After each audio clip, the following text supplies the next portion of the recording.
On Monday evening, a 23-year-old named Marlon Mendez was at a laundromat with his fiancee, who was an American citizen. Mr. Mendez came to the United States at the age of 17 with his family. His fiancee is 8 months pregnant, and she's an American citizen.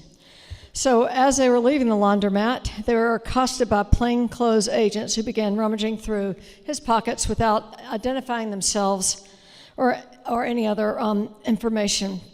And they cuffed him and were taking him to the Alamance Detention Center, and his fiancée objected, and they handcuffed her. This is, again, an American citizen who was handcuffed, went through her purse, and decided that she was an American citizen, so they uncuffed her.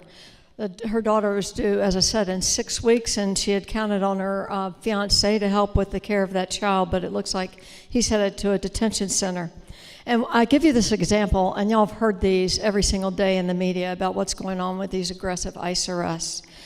These target people who are following the sentencing of local judges and the criminal legal justice system.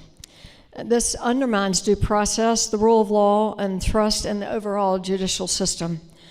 It penalizes and discourages persons who lack legal status from attending court dates and probation appointments. These arrests make us all less safe, as they fear the judicial system and public safety.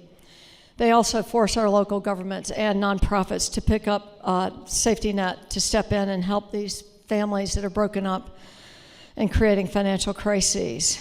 And it's troubling to me, and it should be troubling to all of us, these ICE agents showing up unmasked, refusing to identify themselves, and disrupting communities in their attempt to detain and deport as many people as possible, with seemingly little regard for the law or individual rights.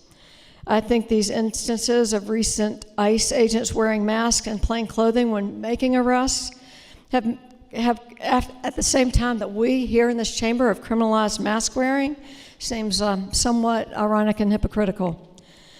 My constituent is just one of many who've been denied the due process by these plainclothes agents. And as I said, this just sparks fear in the community.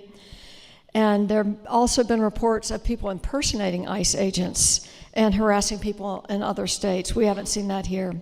So I'm sorry that we weren't able to hear Representative Logan's amendment, because our Constitution, as has been pointed out, guarantees the right to due process for everyone, but we know that's not what's happening. I encourage you to vote no on this bill. Thank you. For what purpose does the gentleman from Wake, Representative Rubin, arise?